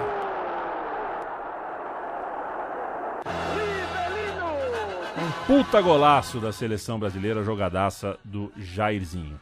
O Brasil embarcou, Pauleta. O Brasil embarcou e foi um embarque que deixou equívocos expostos, um elenco que parecia desequilibrado. O Brasil se hospedou num lugar com nevasca. Isso é um absurdo. Feldberg, em plena Floresta Negra, nevasca, chuva forte, do nada, o mundo tá louco. Você acorda lá, termômetro no gelo, aquela coisa. O campo de treino próximo ao hotel tava sem condição de uso, chegar era difícil. Tudo ruim. A única coisa que não é ruim são as fotos, hein? As fotos são boas. As fotos do Brasil de moleta na Alemanha é coisa linda. Contratempo grande, achar outro local para treinar, coisa e tal. A escolha da concentração também ficava num lugar mais afastado. No fim, o Brasil treinou quase 40 quilômetros longe de onde dormiu. Será que tinha trânsito? Tinha trânsito na Alemanha em 74, né? Os caras tinham carro pra caceta. E deu uma chateada na rapaziada todo dia fazer aquele caminho para treinar. Pro Parreira, pra comissão técnica, isso atrapalhou o planejamento físico tão bem preparado pelo Parreira, tintim por tintim. Na tabela do Parreira, no espiralzão daquele caderno do Homem-Aranha. Tilibra. Ele usava o Tilibra 10 matérias do Homem-Aranha. Aquilo lá fudeu tudo, né? 40 quilômetros para chegar no treino. Tá aí um dos problemas do Brasil na Copa. Sem contar, Pauleta, que 40 quilômetros de busão todo dia para ir para voltar é fofoca, né? É muito tempo para fofocar no ônibus. Aí, rapaz. Dá ruim.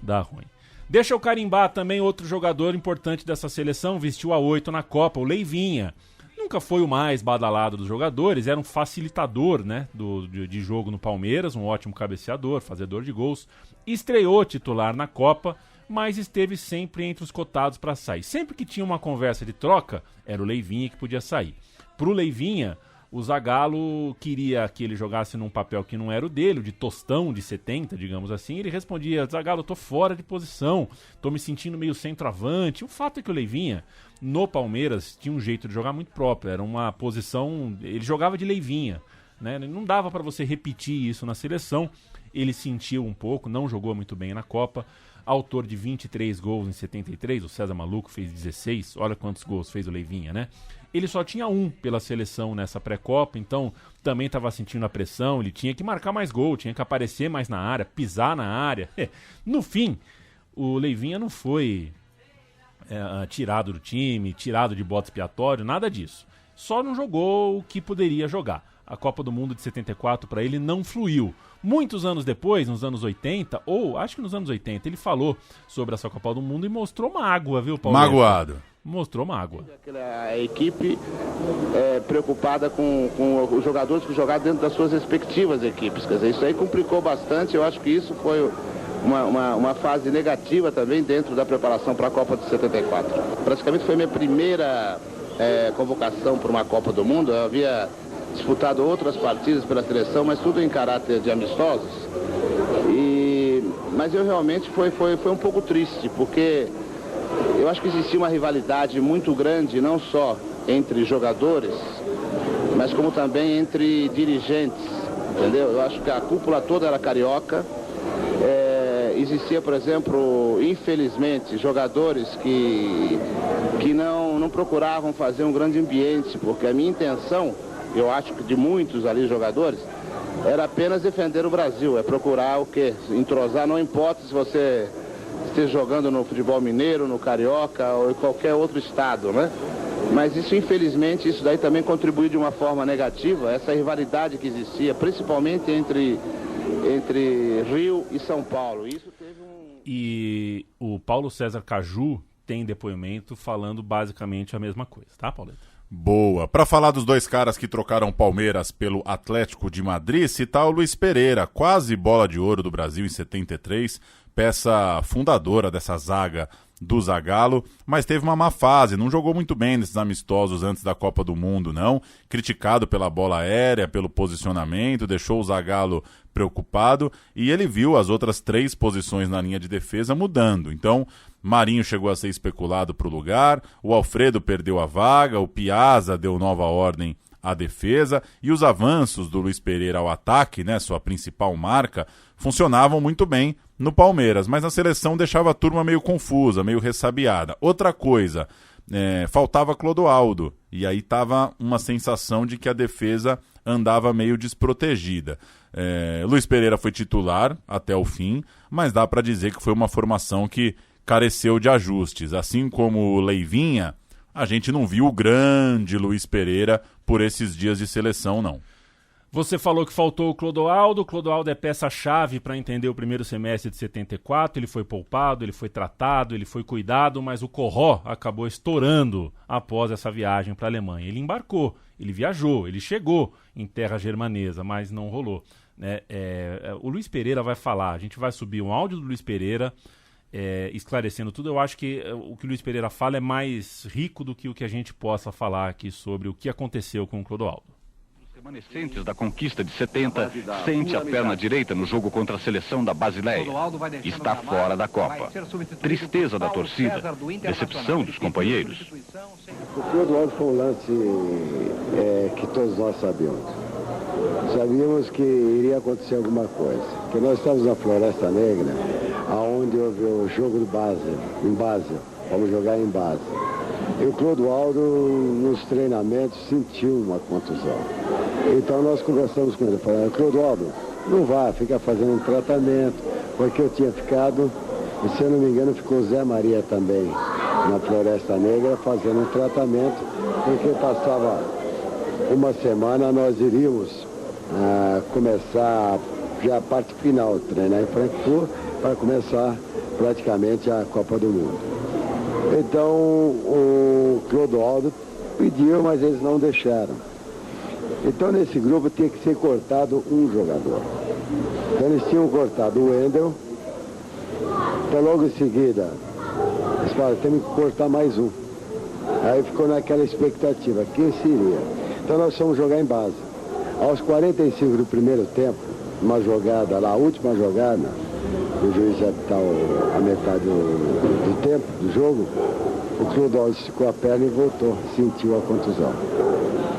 Então é claro que nós estávamos na Floresta Negra, assistimos o jogo pela televisão, nós ficamos tristes, um ambiente muito carregado, principalmente nós jogadores de São Paulo, mas assim mesmo nós fomos levando, conversando, até que nós chegamos, os jogadores chegaram e nós conversamos. E aí avisaram que o Clodoaldo, devido à contusão, teria que ser cortado. Caiu.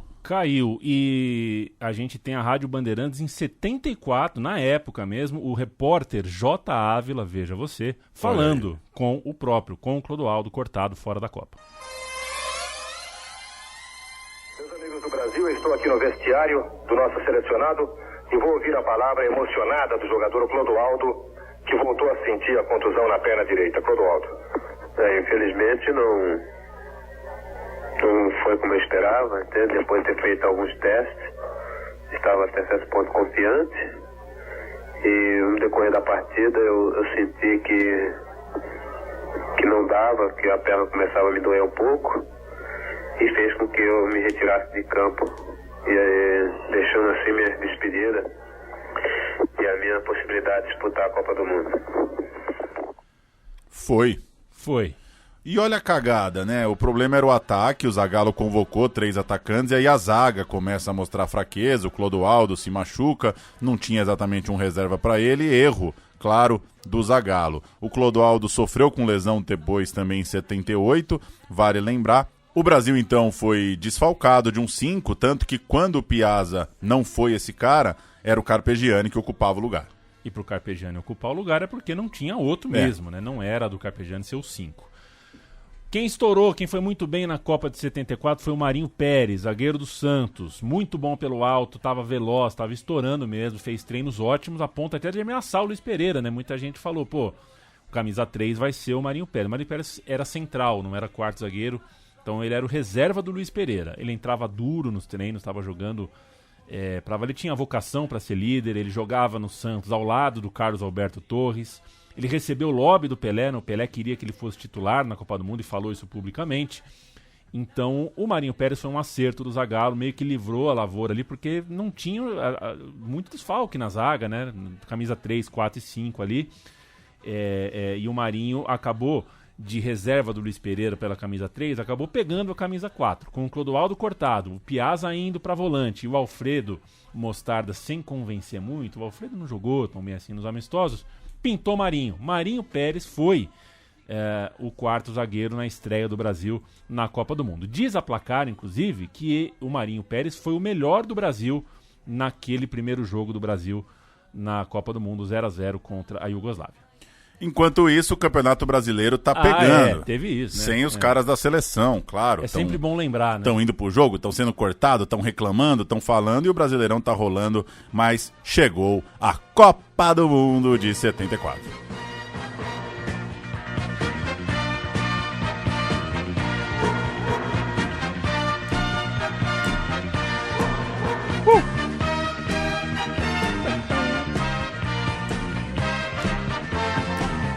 Brasil decolou, Brasil pousou, nevasca, dúvida, contusão, gelo, botinha, esparadrapo, gás, espirra, Vic Vaporub no biquinho do nariz, aqui no bigode. Já tinha um negocinho de asma em 74? A asma eu acho que é uma coisa ancestral, né? A estreia na Europa foi em 26 de maio, 3-2 contra a seleção do sudoeste da Alemanha. Não.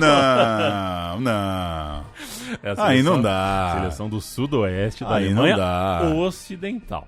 Mas é o time... Mas ganhou o sudoestão, pelo menos, ou fizeram a panela? Basicamente, era o Kaiserslautern, mesclado com 2 caras do Mainz, né? E um outro de um time lá que eu não lembro. Mas era o Kaiserslautern, na verdade. Pra você nunca mais esquecer que o Kaiserslautern fica no sudoeste da Alemanha ocidental. Do ladinho do Mainz. E aqui faltou a gente falar sobre goleiro, a gente vai falar um pouquinho melhor agora. Jogou o Wendel no gol. O Zagallo, tudo indicava, ia com o Wendel do Botafogo. Por quê? O relacionamento do Wendel com o grupo era melhor. E o técnico, o Zagallo, achava que a Copa do Mundo ia ser uma Copa de muitos cruzamentos. E o Wendel saía melhor do gol do que o Leão. É muito bom, né? Muito bom. É muito bom. Zé Maria na lateral, nesse jogo, sentiu. Estourou a coxa. E o Clodoaldo de volante, como a gente ouviu o Luiz Pereira falar tudo aí, também sentiu. Luiz Pereira e Marinho Pérez se combinaram na zaga. César Maluco teve uma chance nova com a camisa 9, o Zagallo tava rezando, desencanta César Maluco, só que ele continuava dando de canela. Amistosinho sem sal e com lesões, ou seja, pior amistoso possível. Que pena, hein? Que pena. E esses caras que ficam pelo caminho acabam tendo a biografia muito menor, né? Do que poderiam ter. Mas enfim, vamos resumir os goleiros. A princípio era Leão. Zagallo preferiu apostar na experiência, foi de Félix. Félix não deu conta nos treinos, estava mal, saiu do time, pintou o Wendel. E aí Zagallo dá toda a pinta na reta final de ter ficado com o Wendel do Botafogo para a camisa 1, mas ele se machuca e o Leão volta a reinar absoluto na meta, apesar de não se dar muito bem com boa parte do elenco, dos jornalistas e da sua espécie, né? Infelizmente ele nasceu Homo sapiens sapiens, não bateu muito com seus colegas de contemporaneidade. Renato, do Flamengo, e Valdir Pérez, do São Paulo, completaram as vagas dos goleiros, mas sabiam que não estavam exatamente numa disputa com o goleiro palmeirense. Leão fez sua primeira Copa como titular e olha que loucura, né? A gente podia estar falando da Copa do Wendel, não da Copa do Leão, e isso mudaria um pouco até a visão que a gente tem do Leão, né? De tão absoluto em muitos momentos da carreira. Aí veio o 1-1 contra o Racing de Estrasburgo, na França. Saiu o gol do César, finalmente, o seu único na preparação. Um gol insuficiente porque não jogou bem. O Brasil, de novo, não jogou bem. Bom, empatou com o Racing de Estrasburgo, né? Não precisa dizer mais nada. O Piazza entrou na do Clodoaldo. O Nelinho entrou na do Zé Maria. Faltava 10 dias para a Copa, quando o Brasil jogou contra a seleção da Basileia, ou o Basel. O jogo que a gente acabou de ouvir o Luiz Pereira contar que o Clodoaldo estourou. Jogou o Leão, porque o Wendel sentiu, né? E o Wendel sairia da Copa, inclusive. Nelinho na lateral direita. Piazza e Alfredo na zaga, porque o Luiz Pereira ficou na concentração. Frio pra caralho, você de casa. Marco Antônio. Clodoaldo, Rivelino, Leivinha. Clodoaldo se machucou. Jairzinho, César e Paulo César Caju, que a gente deixou pra retratar no fim, porque é um personagem multifacetado, iconoclasta, bem difícil, né, Pauleta? Muito. Teve gesso no começo, problema no tornozelo, úlcera, acabou vaiado também no Maracanã, muito por ressentimento ali dos flamenguistas. Era um jogador chave pro Zagallo, o Caju. O Zagallo gostava dele, mas chegava em baixa na Copa, tava com a imagem bem desgastada. Chegou a dizer, queria ser entendido, falar pro torcedor que vou a boates, mas nem fumo, nem bebo, nem esbanjo dinheiro. Vai fazer o quê? Caju, fica lá sentado? Vai dormir então, porra. E também falou, os torcedores de classe média baixa não admitem que eu, negro, vindo do nada, possa ser famoso e frequentar os melhores lugares. Muito contestador, o Caju falou também sobre o Leão. Leão é o cara mais antipático da seleção, mas ele é branco, então ninguém vaia. Enfim, o Caju valeria aqui um episódio, botou e bota muitos dedos nas feridas ao longo de sua vida de questionador, de pensador do futebol, da sociedade. Um cara irritado com o mundo, com as convenções, mas excelente jogador, né? E como você diz aqui no início do texto, tinha moral com o Zagallo. Era um jogador muito respeitado pelo Zagallo, o que não é pouca coisa. A concorrência é muito pesada e o Caju sempre teve muita moral no futebol. Infelizmente, não foi a Copa do Caju, embora antes da Copa ele fosse um dos cotados. Então é lista de 22 que vira de 25, tem a dos 18, 3 dos 18 vão para os 22 que vira 25. Vamos lá, vai começar a Copa do Mundo. Inscrição, pingou o fax na FIFA. Aqui aí quando o fax cospe, tá cuspido. É assim que a gente foi para a Copa. Escaladinha Jornal Nacional, Pauleta. Goleiros, Leão do Palmeiras, Renato do Flamengo, Valdir Pérez do São Paulo. Félix e Wendel caíram pro Leão, seu camisa 1. Os 4 laterais, Zé Maria do Corinthians, lesão na coxa, coladinho na estreia. Nelinho do Cruzeiro, de terceiro virou o primeiro, porque o Capita e o Zé caíram. Marinho Chagas do Botafogo e Marco Antônio do Fluminense. A briga na esquerda se manteve desde o começo. A zaga, Luiz Pereira do Palmeiras, um chefe na zaga, mas que deu dor de cabeça para o Zagallo. Alfredo Mostarda também do Palmeiras, convocado porque funcionava ao lado do Luiz Pereira, mas isso não foi suficiente. Marinho Pérez do Santos, que teve uma jornada notável, que realmente chegou voando na Copa. E Piazza do Cruzeiro, essa coisa, é volante, é zagueiro, tá pela moral ou tá pela bola? Tá na seleção. Cantar os 4 meio-campistas, Carpegiani do Inter, Dirceu do Botafogo, Ademir do Palmeiras sem espaço, Rivelino do Corinthians, o homem da camisa 10. Eu não vou ser o 11 em 2 Copas nem fudendo, porque o Maradona precisa gostar de mim. Foi isso. E o moleque tá crescendo. E parece que é bom. Parece que é bom e ele tem que me ver pra entender. Atacantes, Edu dos Santos na sua 3ª Copa, Caju do Flamengo e os seus demônios e também as suas lutas. Leivinha do Palmeiras estava reclamando do seu posicionamento. Mirandinha do São Paulo estava faltando confiança. Jairzinho do Botafogo, vai ser ponta ou vai jogar por dentro? O que a gente vai fazer do Jairzinho? Era outro intocável desse time. César Maluco do Palmeiras, longe de estar 100%. E o Valdomiro do Internacional, a gente deixa por último, porque esse é uma surpresa, um titular realmente surpreendente. A gente falou bastante do Valdomiro também no episódio para 70, confere? Confere. Já tava, né? Já participou bastante daquele ciclo anterior. Então a convocação final é essa, tá sem o Wendel, sem Carbone, sem Félix, sem Enéas, sem Clodoaldo, sem uma turma toda que chegou bem pertinho da Copa, e o Brasil vai estrear em 13 de junho. Já tinha Dia dos Namorados em 74? Não. Cravou? Menti. Leão, Nelinho, Luiz Pereira, Marinho Pérez e Marinho Chagas, Piazza, Leivinho e Rivelino, Valdomiro, Jairzinho e Caju. Nenhuma substituição, porque o Zagallo não dá mole pra ninguém. Conjunto brasileño que para defender el título no confiaba en el fútbol arte practicado en México, sino más bien en un fútbol más organizado, más europeo, como dicen los brasileños. Y cuando dicen que juegan a la europea, quiere decir que ponen énfasis en la fuerza y en la organización, algo que evidentemente será muy difícil que le dé éxito a Brasil, porque si van a jugar a la europea, pues para eso están los europeos. Y precisamente Yugoslavia es el equipo que tiene el balón que... Uma boa corneta, hein? O cara fez uma análise bem sóbria do que a seleção brasileira tinha como mentalidade. O Brasil foi muito criticado, foi um 0-0 horroroso contra o time que começa, né? Desse time começa, como eu disse, o Valdomiro é uma surpresa, porque ele foi esperando, né?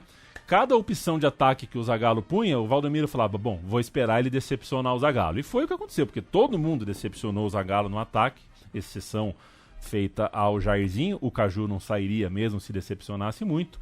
Ele fez gol no penúltimo amistoso antes da Copa do Mundo, entrou no segundo tempo do último, então foi ganhando moral e no dia da estreia foi escalado. Tá certo, ele saiu do time depois, o Zagallo mexeu bastante no time ao longo da Copa, mas acontece que o Valdomiro, meio que sem querer, meio que vai cruzar e acerta o gol, fez o gol da classificação, né? Brasil 3, Zaire 0, o terceiro gol, o gol que dá a classificação pro Brasil, é do Valdomiro.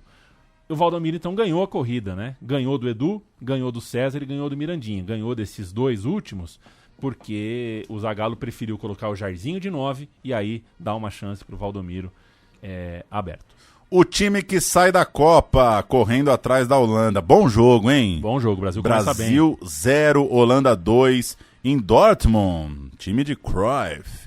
E uma das maiores defesas da vida do Leão, né? O Brasil jogou esse dia com o Leão, Zé Maria, Luiz Pereira, Marinho Pérez e Marinho Chagas, Carpegiani, de 5, então, Dirceu e Rivelino, Valdomiro, Jairzinho e Caju. No lugar do Caju entrou o Mirandinha, mas deu Holanda, tinha que dar, tava numa fase melhor, né? Dá pra dizer assim, mas um bom jogo, um jogo que fica a recomendação pra quem quer ver um jogo velho. É legal esse Brasil-Holanda de 74. Dirceu, violento, jogo violentíssimo, pesado, inclusive, muita pancada. E o Dirceuzinho, que esperou esse roteiro inteiro pra entrar em campo, tá aí, jogou de titular contra a Holanda no fim da brincadeira. Dos titulares no tricampeonato de 70, restaram Rivelino e Jairzinho. Pouco, né? Do time titular de 74.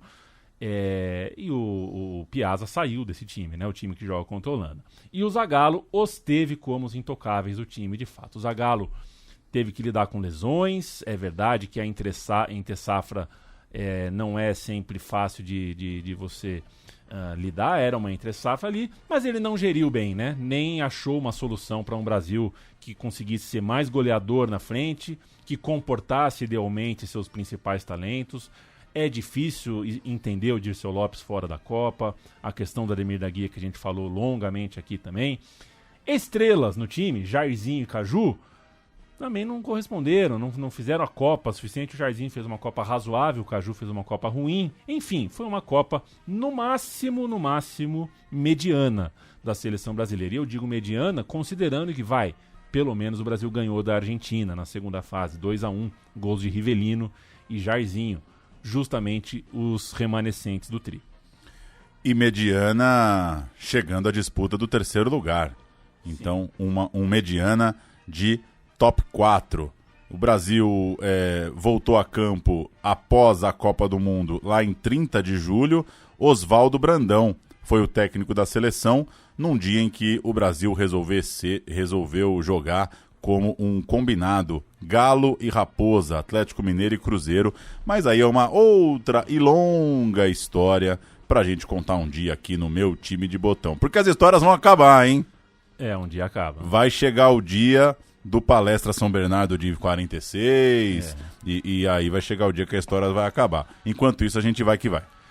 Eu agradeço a você que ficou por 1h30 aqui com a gente. Os roteiros de primeiro semestre dão muito trabalho para fazer, dão muito prazer de ser feitos, mas eles ficam longos, né? A gente já tá mais ou menos nessa média, nossos episódios costumam ter mais de 1h10, mais de 70 minutos, esse bateu 90. E eu fico feliz que você tenha ficado aqui com a gente. Espero que tenha sido legal para você. O meu time de botão tem o apoio da KTO. Beijo, um abraço para todo o time da KTO. KTO.com. A KTO é parceira da comunicação independente da Central 3. E a gente indica que você faça as apostas esportivas na KTO, mas que eu faça, a gente insiste, só para se divertir.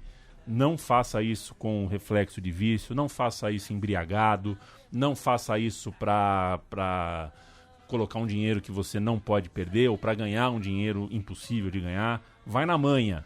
Se você for na manha, site de aposta serve para você se divertir e se envolver ainda mais com o esporte.